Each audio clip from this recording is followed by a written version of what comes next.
Whether you absolutely love the Star Wars sequels or you view them as the worst thing to happen to the franchise, sooner or later the era is going to need some attention. In the years since the sequel trilogy wrapped up filming, Disney has shown a consistent hesitancy to invest heavily in what is admittedly the least popular trilogy. But you can only milk your cash cows for so long, and as real estate in which to tell stories becomes an increasingly scarce commodity in the most popular parts of the Star Wars timeline, the need to branch out has become self-evident, whether that's to new characters, unexplored time periods, or both. But the sequel era specifically has had mixed reception, and much like the prequel trilogy once upon a time, finds itself in need of some reputational rehabilitation. So today, I want to talk about how the sequel era can realistically be expanded in a way that emphasizes the movie's strengths while alleviating some of the pain points that caused the era as a whole to feel a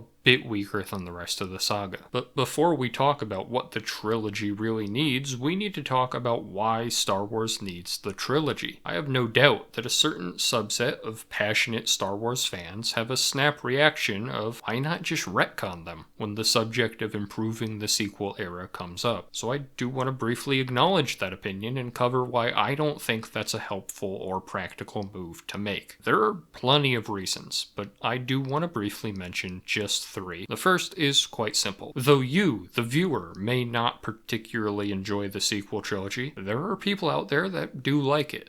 Whether it be families, kids that grew up with these movies being their trilogy, or just long-term Star Wars fans that found something to love about the sequels despite their faults, there are more people out there that like this trilogy than you would assume from talking to the vocal online minority. The second reason is that even if you don't count yourself among those people who enjoy the sequel movies themselves, you may count yourself among the number who enjoy a different project with writing that hinges on the sequels existing. The sequels are referenced in various ways in books, comics, large portions of the Mandoverse, even Disney World. The sequels might not be in the spotlight very often, but at this point they're solidly entrenched into the Star Wars franchise. The third reason, and by far the most compelling to me, is that the sequel movies are in large part a send-off to a generation of actors that are no longer available to reprise their roles. We can debate whether the original trilogy actors deserved a better script, whether they deserved one last scene as a full cast.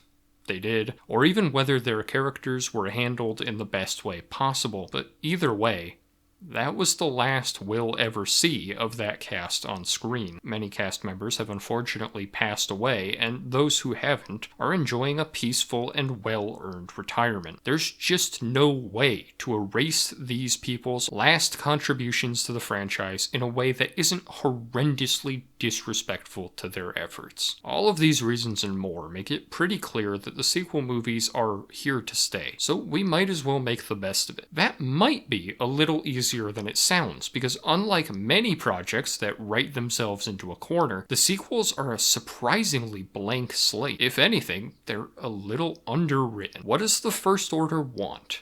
Where did their ships come from? Their funds? What's up with the New Republic? How did Palpatine return? What's up with Snoke? Why did Maz Kanata have Anakin's lightsaber?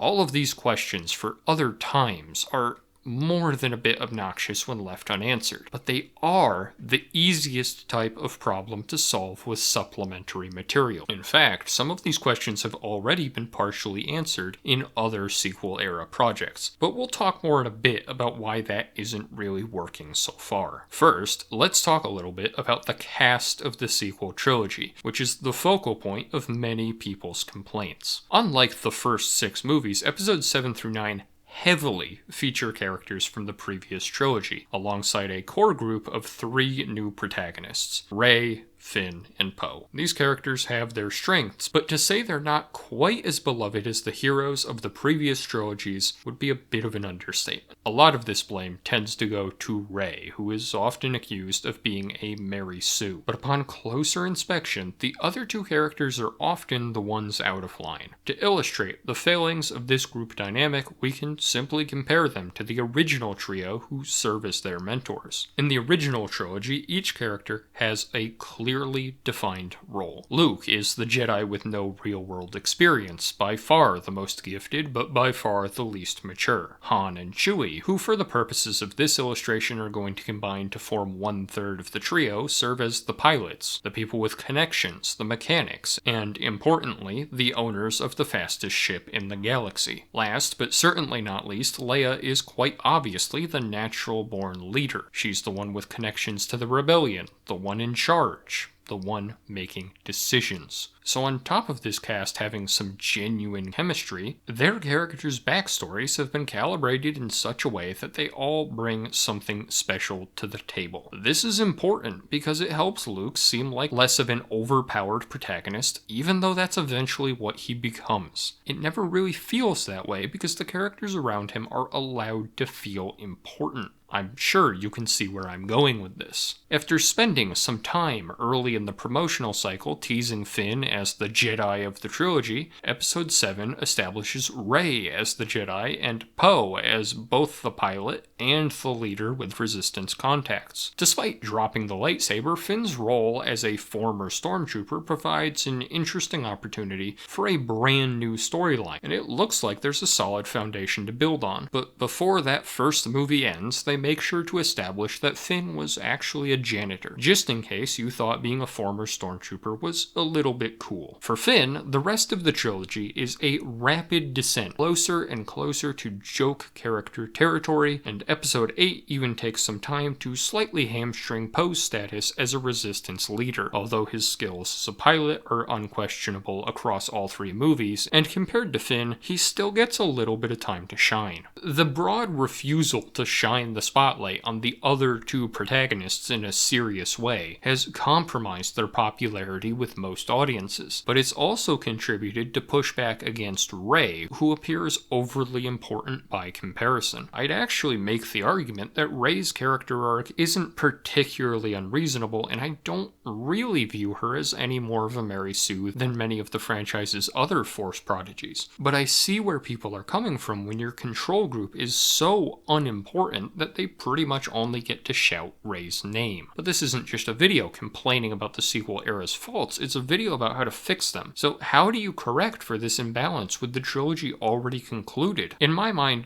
the answer's pretty simple. When the time comes to tell another sequel story on screen, whether that's the Rey movie, a Disney Plus show, or even a cartoon, take some extra time, make Finn a Jedi, and just let him do something cool. You can't undo the mistake of making him that unimportant in what should have at least partially been his trilogy, but you can at the very least give back what he was originally promised, and in doing so, lessen the perception of Rey being the only character that matters. This is an idea they've already flirted with a bit. In Episode 9, during that desert scene with the quicksand, Finn yells something along the lines of, "I have something to tell you," and then gets real shy after he lives. But director J.J. Abrams was kind enough to tell us that he was going to reveal his Force sensitivity. Now, why J.J. Abrams felt this particular nugget of information was best revealed in a director's interview and not, the movie,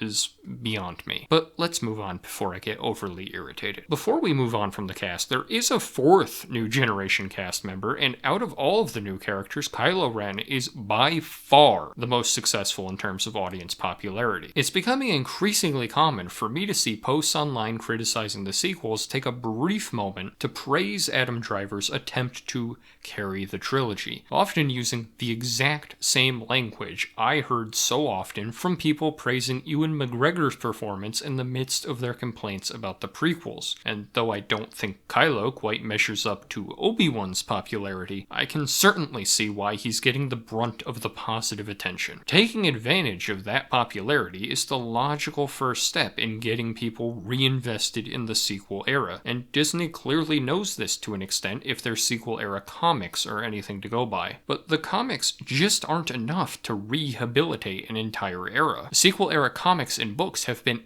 excellent across the board for years now, but I'm going to let you in on a little secret here.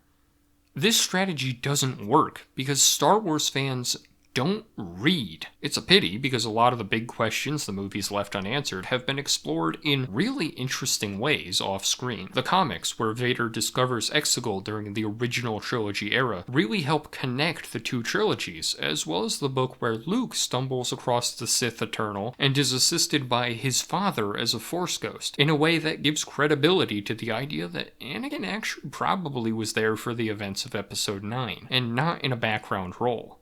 Bloodline follows the fallout of New Republic politicians finding out Leia is Vader's daughter, and Phasma's book even manages to get her to feel like a real character. Several of these stories are some of my favorites in all of Star Wars, and there's no doubt in my mind that stories like these would help shift the public perception of the sequel trilogy's faults. This strategy of hiding compelling and even essential parts of the lore in supplementary material is not a new one, but it currently affects the sequel era the most. That doesn't mean you shouldn't make comics and books with interesting storylines, but if Disney ever wants to take the sequel era off life support, the success and failure of that attempt will take place on screen. Just making stuff people actually will see is certainly the simplest answer of how to make the sequel era better. But it's clearly more complex than that.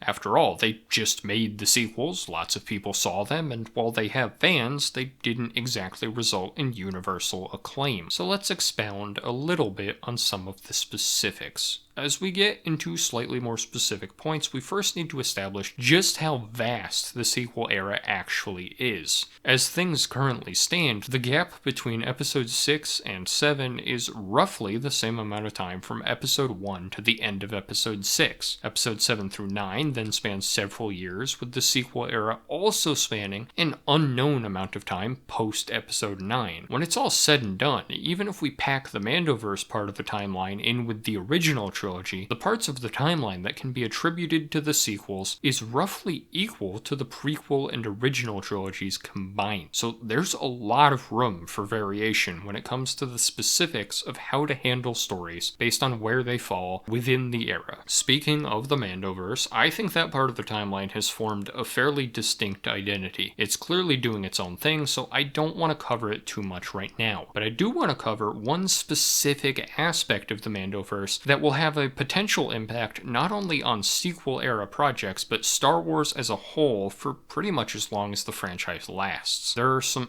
obvious aspects of the Mandoverse that seem to be teasing sequel storylines, like Gideon's Praetorian Guards or Mandalorian's entire cloning plotline, but those shows have made a far more influential choice in their approach to Luke Skywalker. Don't get me wrong, I enjoyed Luke's appearance in Season 2 of The Mandalorian, but digital de-aging just isn't a sustainable way to handle legacy characters, and the longer they resist the obvious choice to recast these characters, the harder things will be to make. Digital de-aging can work for brief cameos and such, but the limits of the technology, as well as the exorbitant cost, puts a hard cap on how present digitally altered characters can be in important storylines, and having a post-episode 6 timeline that's reluctant to feature original trilogy characters is going to be a major problem going forward, not only for sequel-centric content, but for everything. I'll save my whole speech about how important Luke's presence is to Thrawn's storyline for another time, since I said I wasn't going to talk about the Mandoverse part of the timeline for too long in this already lengthy video. But even if we skip forward a bit to more sequel-centric storylines, Luke and Leia play irreplaceable roles in the vast majority of potential stories. Whether it's the rise of the First Order, the decay of the New Republic, Ben Solo's backstory, the hunt for Rey's parents, or even the discovery of Exegol,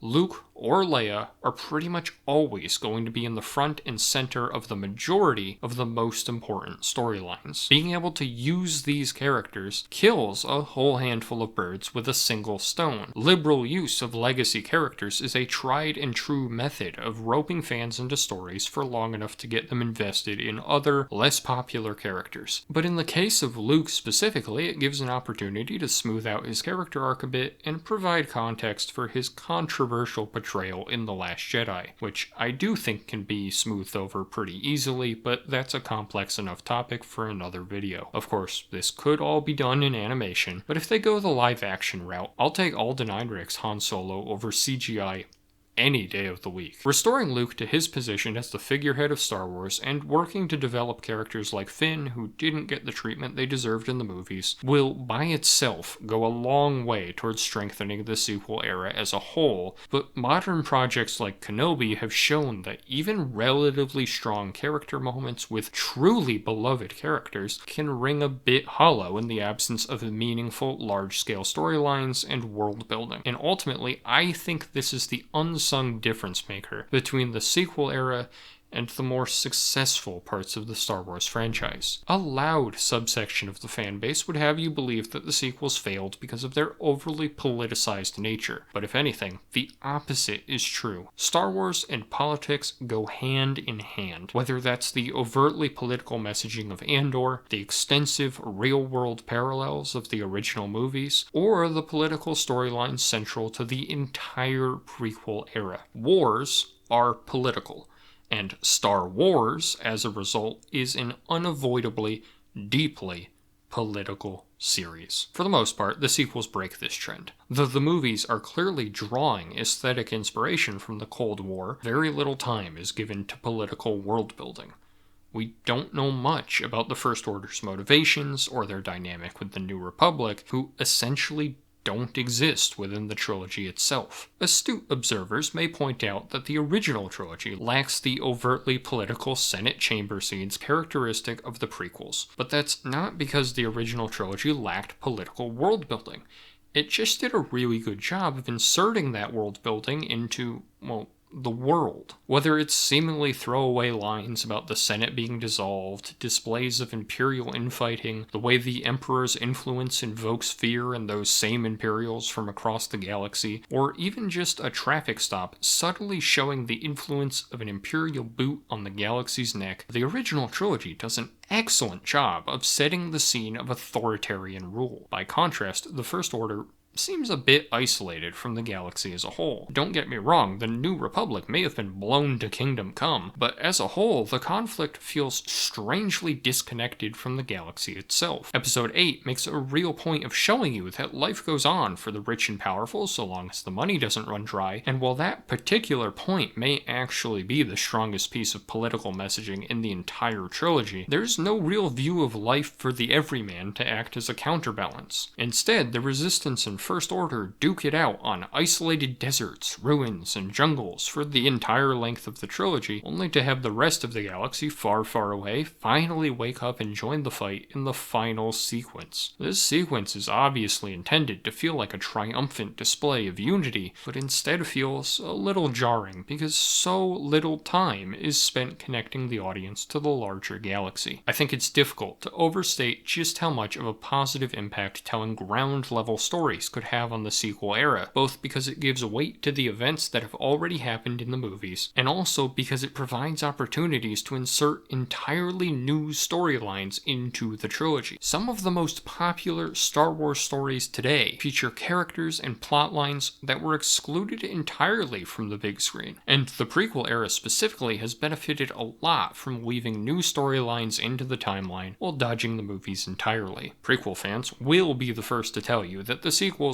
just can't be fixed in the same way. And to be completely fair, that's probably at least partially true. I don't see the sequels ever overtaking either of the other trilogies in popularity, but the sequel trilogy is a unique circumstance with unique upsides as well as unique downsides. After all, if the prequels could turn around their reputation with just 3 years of canon timeline to fill in, imagine how much the identity of the sequels could change with the decades of empty space surrounding them. There are certainly problems that can't be fixed. The Marvel-style quips are here to stay, and Akbar dying off screen will be irritating until the end of time. Even if the original trilogy characters are all recasted, the decision not to reunite the original cast in its entirety will be a baffling one forever. And certain people will probably have a problem with Luke's character arc specifically, no matter what they do in the future. But the larger bulk of the sequel trilogy's issues can be boiled down to a lack of explanations, and though the amount of mystery boxes the sequel trilogy left unopened is nothing short of irritating, the nice thing about mystery boxes is that you can just go back and open them. Unexplained backstories can be written, two-dimensional characters can be given depth, and conflicts can be given political weight. But for any of this to happen, the people currently in charge of Star Wars need to emulate what might end up being George Lucas's most defining characteristic. The persistence to tell a story in its entirety, to not abandon it, and to see it through even when the first chapter doesn't land. Otherwise, we would have never gotten most of the Star Wars franchise, including many of the best parts.